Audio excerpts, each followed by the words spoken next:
एक एक मला असं कायम वाटतं की वेगळं असं गोष्टीत कधीच नसतं. तुम्ही काय पर्स्पेक्टिव्हनी किंवा कुठल्या अँगलनी ती गोष्ट मांडताय तेच त्याचं वेगळेपण असतं. कारण पृथ्वीच्या बाहेरची अशी वेगळी गोष्ट तुम्ही आणू शकत नाही ना. कोणीतरी एका मोठ्या लेखकाने म्हटलं की 32 गोष्टी आहेत जगात, त्याच्यातच आपण खेळत असतो सगळेच जणं. पण हा जो विषय आहे हा आपल्या सगळ्यांच्या जवळचा अशासाठी आहे कारण आपण आता सगळेच जण त्याच्यातनं चाललो आहे कुठल्या ना कुठल्या तरी पद्धतीने.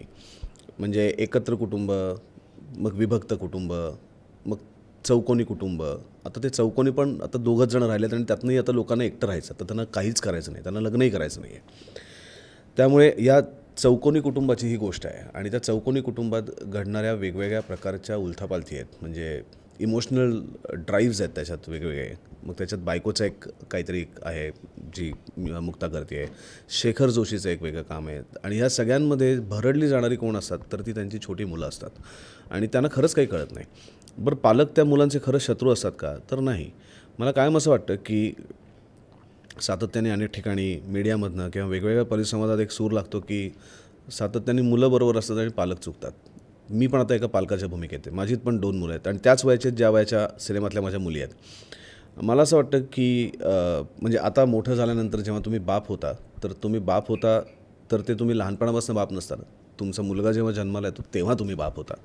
त्यामुळे आता माझा मुलगा ज्या वयाचा आहे त्याच वयाचा मी बाप म्हणून आहे. म्हणजे मी जरी 40शीचा असलो तरी माझा मुलगा 10 वर्षाचा आहे तर बाप म्हणून मला 10च वर्ष झालेत. त्यामुळे तो जितका लहान आहे तितकाच मी बाप म्हणून लहान आहे. तो जसा शिकतो आहे तसाच मीही शिकतो आहे. माझ्याकडनंही काही चुका होतात आणि आपण एकदम त्या पालकांना कुठेतरी देवत्वाच्या ठिकाणी उभं करतो आणि लहानपणापासून ते आईबाब आहेत असं धरतो आणि मग सगळ्या चुका त्यांच्यावरती ठोपवतो.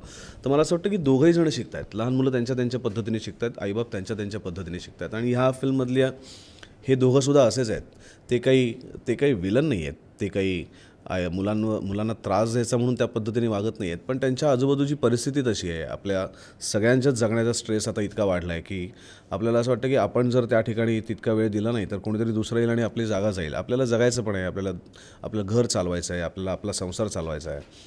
पण ह्या सगळ्यातनं आपल्याला आपल्या कुटुंबासाठी सुद्धा वेळ द्यायचा आहे आणि वेळ हा फक्त 3 तास दिले का दिवसभर दिला याच्यापेक्षा सुद्धा आपण जो वेळ दिला तो क्वालिटी वेळ दिला आहे का नुसताच वेळ दिला आहे हे सुद्धा बघणं खूप आवश्यक आहे. आणि मला असं वाटतं त्या सगळ्या गोष्टींचा विचार होत असतो पण प्रत्यक्ष काही घडत नाही. आणि याही कुटुंबात शेखर असेल, समायरा असेल किंवा त्यांच्या 2 मुली नित्या आणि आयशा असेल, या सगळ्यांमध्ये हेच घडतं आहे. त्यामुळे हा काही खूप जगावेगळा विषय असं नाही आहे. पण मला असं वाटतं की तो आत्ताचा विषय आहे, तो सगळ्यांच्या कुटुंबात घडणारा विषय आहे. त्यामुळे तो आपल्या खूप जवळचा विषय आहे. त्यामुळे तो आपल्याला खूप अपील होणारा विषय आहे. आणि प्रत्येक वेळेस असं होतं की आपल्या कुटुंबामध्ये सुद्धा अनेक वेळेला असं होतं की आपले आजी आजोबा असतात, आपले खूप जवळचे कोणीतरी काका काकू असतात आणि आपल्याला खूप वर्षापासून असं वाटत असतं की एकदा तरी त्यांना जाऊन भेटलं पाहिजे, एकदा तरी त्यांच्याशी जाऊन गप्पा मारल्या पाहिजेत. पण ते आपल्या फक्त मनात राहतं. जेव्हा ती व्यक्ती जाते त्याच्यानंतर आपल्याला कळतं की आपण किती गाढवपणा केला आहे. आपल्याला जर हे वाटलं तर त्या क्षणी आपण किमान फोन करून त्यांच्याशी बोललो का नाही, किमान एक शब्द त्यांच्याशी बोललो का नाही. हे जे गेल्यानंतरचा जो आपल्याला पश्चाताप होतो, गेल्यानंतर जे अचानक आपल्याला गोष्टी आठवतात, मला असं वाटतं की त्या क्षणी जेव्हा जेव्हा तुम्हाला या गोष्टी वाटतात त्या क्षणी त्या करणं खूप गरजेचं असतं. आणि याही चित्रपटातल्या पालकांना असंच वाटतं आहे.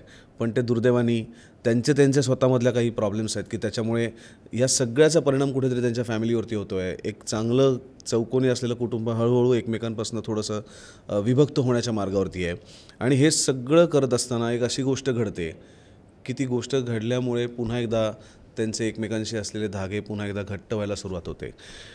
तर ही खूप मला असं वाटतं की प्रत्येकाच्या आयुष्यात घडणारी गोष्ट आहे आणि तीच गोष्ट या शेखर आणि समायरा आणि नित्या आणि आयशाच्या आयुष्यात पण ती घडते. पण ती घडताना ती कुठेही वेगळी वाटत नाही, ती कुठेही उपरी वाटत नाही.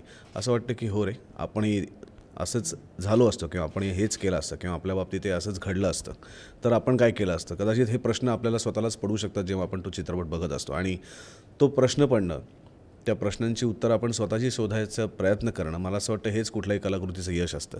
कुठलीही कलाकृती आता तुम्ही हे केलं पाहिजे किंवा तुम्ही ते केलं पाहिजे असं सांगत नाही. ती तुम्हाला फक्त विचार करायला प्रवृत्त करते.